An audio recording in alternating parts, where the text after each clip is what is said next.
Top quality और consistent performance के लिए सिर्फ सिल्वर पंप नाम याद रखना। ಹಾಕಿಲ್ಲ ನಿಜ ಇದೆ, ಕೊಟ್ಟೆ ಕೊಡ್ತೀವಿ. 2 ತಿಂಗಳ ಲೇಟ್ ಆಗಿರ್ಬೋದು ಅಥವಾ 3ನೇ ತಿಂಗಳ ಲೇಟ್ ಆಗಿರ್ಬೋದು, ನಮ್ಮ ಕಮಿಟ್ಮೆಂಟ್ ಇದೆ, ಕೊಡ್ತೀವಿ.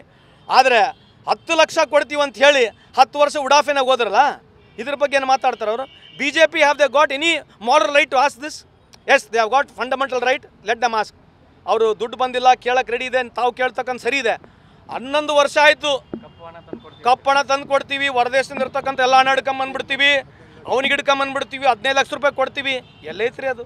ನೀವು ಮರ್ತು ಬಿಟ್ಟಿರಿ. ಈಗ ನಮ್ಮನ್ನು ಯಾವಾಗ ಈ ರೀತಿ ಬಿ ಜೆ ಪಿಯವ್ರು ಕೇಳ್ತಾರೆ, ಈ ಪ್ರಶ್ನೆ ಅವ್ರನ್ನ ಕೇಳಬೇಕು ನೀವು. Let them answer it. Whenever they are blaming that 2 ತಿಂಗಳಿಂದ ದುಡ್ಡು ಬಂದಿಲ್ಲ, ಕೊಡ್ತೀವಿ. They have got every right to ask. ಅದು ಗುರುತಿಲ್ಲ. ಏನು ಹೇಳ್ತಾರೆ? I don't know. ನೋಡಿ, ಅವ್ರು ಹೇಳಿರ್ತಕ್ಕಂಥದ್ದು ಮಾತನ್ನ ಅವ್ರನ್ನ ಕೇಳಿ. ಯಾರು ಹೇಳಿದ್ರೆ ಅಭಿವೃದ್ಧಿ ಅಲ್ಲ, ಅವ್ರು ಹೇಳಿದ್ರೆ ಅವ್ರನ್ನ ಕೇಳಿ. According to me, I will give my explanation. ದುಡ್ಡು ಮುಟ್ತಕ್ಕಂಥದ್ದು ಇದು ಒಂದು ರೀತಿ ಅಭಿವೃದ್ಧಿ ಇದ್ದಂಗೆ. 60,000 ಕೋಟಿ ಕೊಟ್ಟರೆ ಬೇಸಿಕ್ ನೀಡ್ ಬೇಕು ಮನುಷ್ಯನಿಗೆ. ಇವತ್ತು ಬೇಸಿಕ್ ನೀಡ್ ಕೂಡ ಅಷ್ಟೇ ಇಂಪಾರ್ಟೆಂಟ್ ಇದೆ. ಪವರ್ಟಿ ಲೈನ್ ಯಾಕೆ ಕಮ್ಮಿ ಇದೆ ಇವತ್ತು? ಮತ್ತೆ ಇವತ್ತು ಬಿಲೋ ಪವರ್ಟಿ ಲೈನ್ ಯಾಕೆ ಕಮ್ಮಿ ಆಗ್ತಾ ಇದೆ?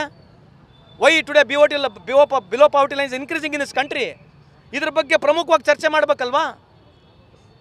ಸ್ವಾತಂತ್ರ್ಯ ಸಿಕ್ಕ ನಂತರ ಇಲ್ಲಿವರೆಗೆ ಕೇವಲ 1% ಜನರ ಹತ್ರ ಈ ದೇಶದ 50% ಅಷ್ಟು ಆಸ್ತಿ ಇರೋರ ಹತ್ರ ಇದೆ. ಇದು ಪ್ರಮುಖವಾದಂಥ ವಿಚಾರ. ಯಾರು ನಾವು ಹೇಳ್ತೀವಿ ಕೇಳಂಗಿಲ್ಲ, ಹೋಗ್ತಿರೋದೆ, ಮಜಾ ಮಾಡಿರಿ, ಏನಾಯ್ತು ಇನ್ನು.